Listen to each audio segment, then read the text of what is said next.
All right, let's dive into one of the biggest game changers in college sports history: name, image, and likeness. You know it as NIL. It's an absolutely massive opportunity for athletes, but it also comes with a pretty complicated rulebook. So today, we're going to break it all down for you. I mean, the potential here is just huge, right? We're talking brand deals, social media promotions, endorsements. This is your chance to really build your own brand and, finally get paid for all the hard work you put in, both on and off the field. But before you go signing that first contract, you have to understand the rules. Because here's the deal. One wrong move, one deal that's not quite compliant, could put your eligibility and your entire athletic career at risk. It really is like a maze, but don't worry, we're about to hand you the map. Okay, so let's get into this. The best way to think about all these NIL rules is to picture them as layers, kind of like a pyramid, all stacked right on top of each other. And the tricky part, you have to follow all of them, all at the same time. So, at the very bottom, the foundation of this whole thing is the NCAA. These are the big national baseline rules. They apply to every single student athlete, doesn't matter what sport you play or what school you go to. This is square one. Now, on top of those NCAA rules, we stack the next layer: state and federal laws. And honestly, this is where things start to get a little wild, because the laws in one state can be totally different from the laws in another. And we're not done yet. Next up, you've got your athletic conference. You know, the SEC, the Big Ten, the ACC. They can all add their own specific policies and requirements into the mix. And then, right at the very top of the pyramid, you have the rules set by your own university. These are often the most specific policies you'll have to deal with. So as you can see, it's not just one rule book. You're juggling all four of these layers to stay in the clear. So let's start at the bottom and work our way up. We'll begin with that foundation, the NCAA's core rules. These are the big, non-negotiable rules of the road for every single student athlete in the country. Okay, if you remember one thing, make it this: NIL is not pay for play. So what does that actually mean? Well, a local car dealership can pay you to appear in their commercial, but they can't pay you a bonus for every touchdown you score. Your deals have to be for your actual marketing value, not for your on-field stats. Now, there are a few other huge NCAA restrictions. First, your school can't arrange deals for you. Second, and this is a big one, you have to disclose every single deal you make to your school's compliance office.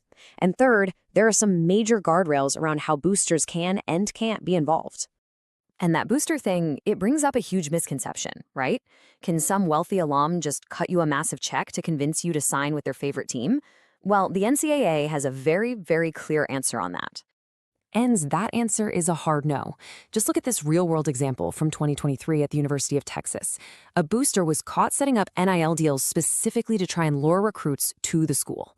For the NCAA, that was a gigantic red flag, and it led to some pretty serious consequences. And here's exactly why. The NCAA's ruling made it crystal clear. They basically said, look, this money wasn't for the athlete's real marketing value. It was just a disguised payment to get them to come to this school. That is a textbook violation of that pay-for-play rule. Okay, so that's the NCAA baseline, but remember that next layer of the pyramid? State and federal laws. And believe me when I tell you, where you go to school really, really matters. I mean, just look at the differences here. In California, the law originally just focused on college athletes. But then you look at states like Texas and Florida, and even high school athletes can start earning NIL money. Of course, each state has its own unique restrictions and rules. The bottom line is, you absolutely have to know the specific law for your state. And on top of state laws, you've also got federal rules. The Federal Trade Commission, or FTC, says that if you get paid to post something on social media, you have to disclose it. You've seen it everywhere, #ad or #sponsored. And maybe the most important point of all, that NIL money is taxable income. So yeah, don't forget about Uncle Sam.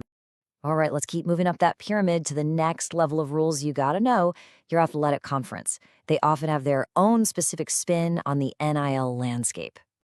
So what does that mean in practice? Well, the Big Ten might have tougher rules about you using their official logo in an ad than, say, the Pac-12 does. Or maybe one conference requires you to report a deal within 5 days, while another one gives you 2 weeks. The key takeaway here is simple: check with your school's compliance office. They'll know the specifics for your conference. Okay, wow, that was a lot, I know. We've walked through the entire maze, we've seen all the layers of rules, so now let's put it all together. Let's create a simple, straightforward action plan to help you get paid and, most importantly, stay eligible. This is it. This is your roadmap. First, know your state and conference rules inside and out. Second, over-communicate with your school. When in doubt, just disclose the deal. Third, make sure every single deal is for legitimate marketing work, not for how you play. Fourth, become a master record keeper. Save every contract, every email, every payment record. And finally, especially for the bigger deals, seriously think about talking to a lawyer or a financial advisor. If you follow these steps, you're going to be in great shape. Look, the world of NIL is wide open, and it is full of incredible potential. Yes, it's complex, but as you can see, it's totally navigable. So the only question left is, now that you have the map, what opportunity are you going to go after first?